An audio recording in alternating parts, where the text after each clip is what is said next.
What's up, fight fans? Remember, hit that subscribe button if you're new to the channel. If you're not new and you come back again to watch another video, thank you so much. Good weekend of boxing, a load of stuff happened. I'll do videos on some of the other boxing bouts later on. Billy Joe Saunders, William Monroe, Callum Smith advancing to the semi-finals of the World Boxing Super Series. We'll get those videos done probably later on this evening. I've just woken up. It's been a long night. Went to bed at like 7 AM, going back and forth with a couple of people on Twitter, seeing what people were thinking in response to the outcome of the fight. And it was interesting. I think I'd say 99% of people on social media platforms, it's not everyone in the world, but social media platforms had Golovkin winning that fight.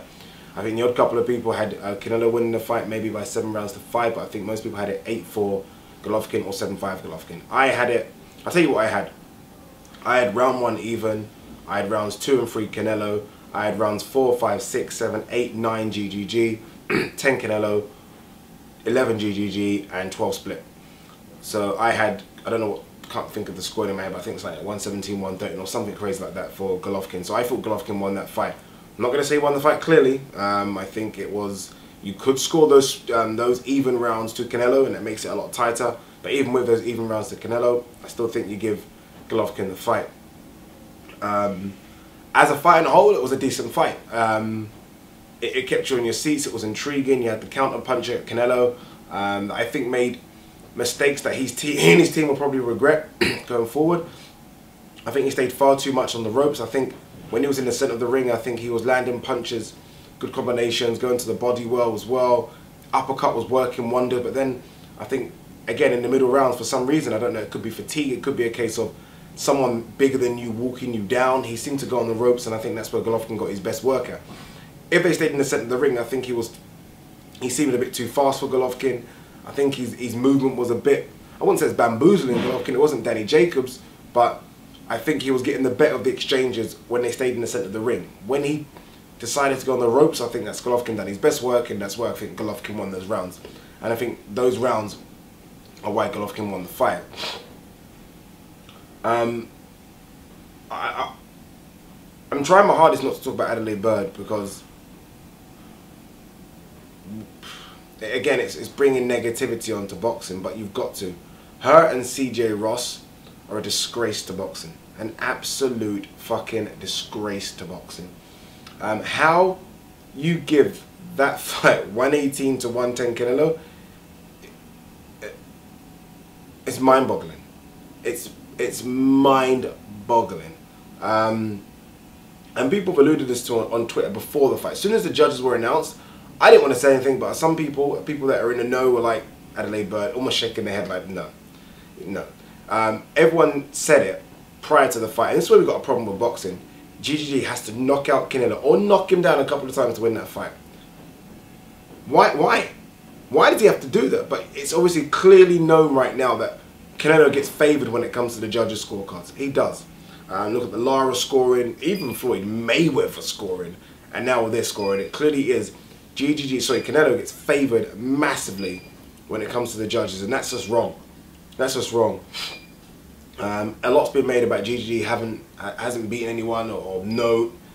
He did yesterday night. He beat someone of note, but the score, the records are going to say it was a draw.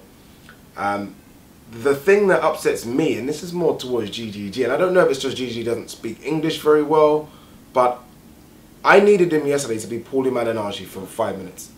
I needed Max Kellerman, who I thought was a dick with his questions, and I'm a big Max Kellerman fan. I thought Max Kellerman's questions were just stupid, and I don't know if someone in his ear is saying you can't say anything about the Adelaide Birds, you can't say much. But I needed GGG to say, I won that fight, this is ridiculous. Because Canelo was very vocal and saying, like, I won 7 or 8 rounds, which he didn't, but that's kind of what he thought he did. I needed GGG to say exactly the same thing, and he didn't. And there's a couple of reasons why he didn't. Look, if GGG fights Billy Joe Saunders next, or maybe moves up to 168, he's not going to get more than a 2 to 3 million payday. Fact. He's not going to get that. Rumours were yesterday he'll be walking around with $25 million, which is probably 10 times bigger than anything he's ever got. I'm trying to think, maybe Brook was a bit, £5 million maybe, I can't think. But the fact is, in a rematch, he's probably going to get 30 million. Why would he be upset? He's not going to be upset. He's still got his belts. The majority of the public think he won. I think even some Mexicans were booing Canelo, and I think I heard that. I think people were saying it on social media. So GGG is never ever going to be upset with that result. Why? Because he gets to fight Canelo again. He's felt his power. Canelo can't really hurt him, and they might roll the dice again in May, and he gets more money. And that's what this sport's about. And GGG is no different to any other boxer. He just wants to get paid. So he gets more money in the rematch. Canelo gets more money in the rematch. Why not? Neither of them have a fight they can make where they make that money. Neither of them. Canelo's a bigger draw, so he could make 10, 50 million fighting someone, but GGG definitely not. GGG probably looks at it and thinks that I'm 35 years old, I'll be 36 when we fight again. I'm not fighting anyone anytime soon. And I think for GGG, if he does fight someone that does have a bit more movement, I'm not going to say he's going to get bamboozled because I'm a big GGG fan, but you can clearly see he doesn't have the best... You know what it is? He has footwork where he seems to cut off the ring, but then he doesn't have footwork where he can glide in and out of punches. He just seems to just do the... He's not Margarito, but you get where I'm going with this. He doesn't know how to use his footwork, I think, in order to turn offense into defense very quick. He just seems to do that plodding forward style that I think someone with good foot movement just easily avoids.